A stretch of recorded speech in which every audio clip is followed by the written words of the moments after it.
tell you what, man, you know what I mean? You can't see this, but you have to see my room. You have to see this to believe it. I'm in this room where I shoot this podcast, and I've got a keyboard over here, a huge keyboard on a table, and right behind that I've got an exercise bike. Then I've got a couch with an ottoman, and then there's a TV and a video player and an Xbox here. Then there's all this computer stuff right here in front of me. There's like a microphone, a fucking huge light here.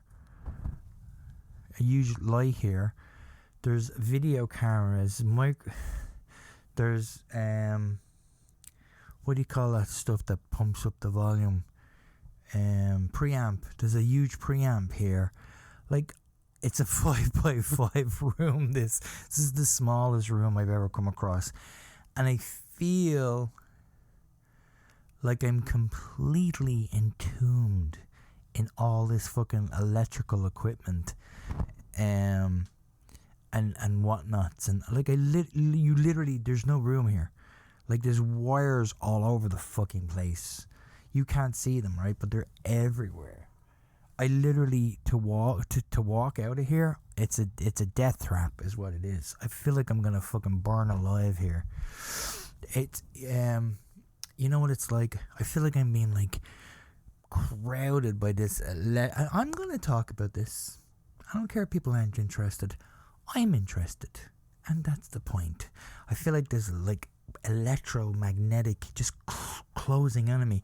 Do you remember the movie Superman 3, where Robert Vaughn's sister gets caught in the supercomputer, and the supercomputer starts to build like a robot around her? No? Anybody? That's what I feel like, man. I feel entombed. Fucking entombed, man. I swear, if I ever win the lottery, man, I'm gonna buy a bigger house, and just so I have some fucking room to do these podcasts. And I can't do many podcasts because I have to work for a fucking living. I don't like shooting podcasts on my day where I'm working, because I don't know, man. There's something kind of like that interrupts the creative process. You know, when you have to go to work, I just don't feel like being creative. Or, you know, when I say creative, I mean just chatty. You know what I mean? When I have to go to work, because it's depressing. You know, I only feel like being creative or chatty or doing a podcast when I have the day off, man. I can fucking relax and chill out. You know, I've been babbling on for like 3 minutes. God, that light's weird, isn't it? You know what? It'll have to do. It is what it is. That's my philosophy. You see if this changes anything. Woo. Oh, that's fucked up, man. Yeah, I look like a serial killer there. Oh, that's a bit better. Will we go with that? Yeah, fuck it, let's go with that. It's a little fucking faggy looking, but what the hell? Yeah, this is Faggy Lee.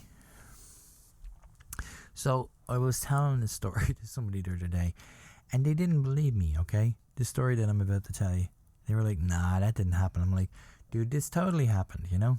And I had them laughing, you know. So they said, "You should tell that story in your podcast." So that's what I'm gonna do. We're going to do like a non-sex story, if that's even possible on this podcast. Something where things aren't being pulled out of your ass.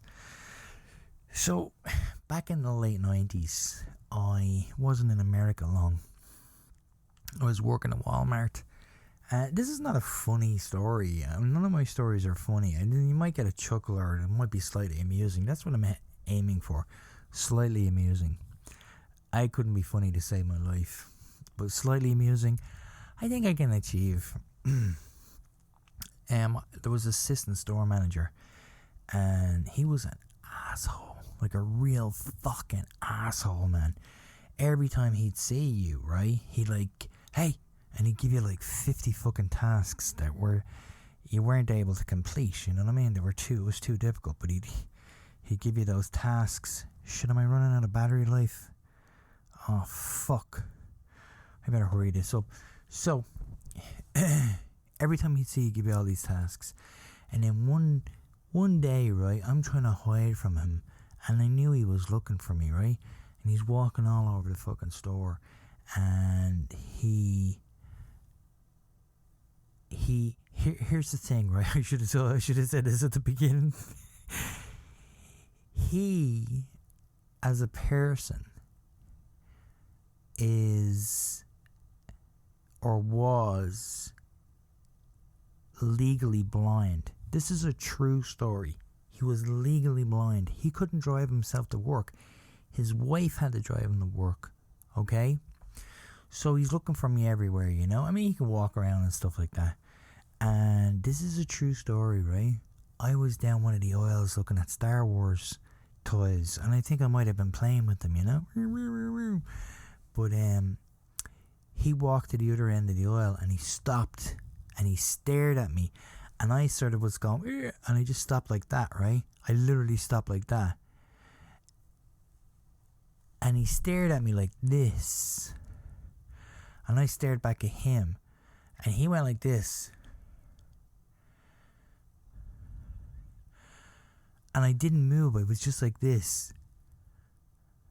Something instant kicked in. And he was like this. And then I realized he's at one end of the aisle, I'm at the other. I realized I don't think he can see me. So he's like this, look. So I was like this. And I swear to God, he kept walking, which he didn't see me, right? He kept walking. And I actually started to do that with him a lot. Like, he'd be walking up, like, charging, and then I'd be at the end of the store, and he'd be kind of trying to see where I was, and I'd just stay still. This is a true story. I'd just stay still. The guy was like a dinosaur, like his vision was based upon motion, you know what I mean? Like that thing in Jurassic Park, I swear to God, if you moved, he would catch you. He'd kind of go, hey, hey, hey, hey. But if you stayed still, he couldn't see you, you know? And that happened for ages. He'd be walking around, hey, where's Triple D? Where's Triple D? And then he'd literally walk, and I'd be about like 50 feet away from me, and he'd be walking like close, like past me, and I'd kind of go, it's true. And he'd stop for a second, like he'd sense something, but he couldn't see me, man. It was fucking brilliant, man.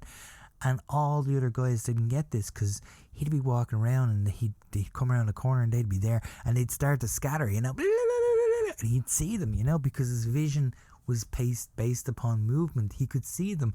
But me, I'd just go, he couldn't see me. Look, I didn't say this was a hilarious story, but it's a true story. He could not see me. This is about to go all cut off now, because my battery life is at 20%. He couldn't see me, you know? So I didn't say it was a great fucking story. It's just a fucking story, man. I am not being paid for this bullshit. You know what I mean? I'm fucking here. Get the fuck out of here.